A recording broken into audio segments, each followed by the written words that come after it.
Hamma qizlar formadagi qizlar. Zvaniyasi bor. Zvaniyasi bor. Poyezd tanishtiring, zvaniyasi ism-sharingiz. Kimsiz? Assalomu alaykum. Safdor. Siz kimsiz?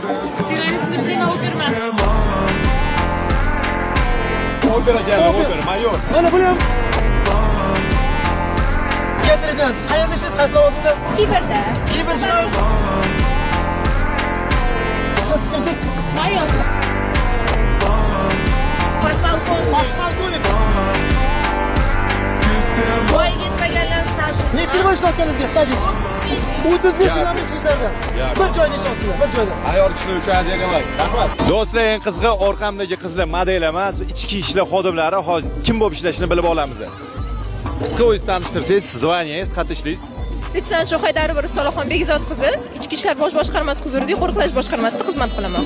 Xavfsiz turizmni ta'minlash bo'limi Litsent Rabazanova Sabina. Xavfsiz turizmni ta'minlash boshqarmasi Litsent Ermanova Elnura. Men uncha chiroyli qizlar ichki ishlar ishlaydi deb bilmadim. Hozir umuman shuncha qizlar ishlaydi deb bilmadim. Men grajdanskiy hamma qizlar deb o'yladim. Endi ishondingizmi?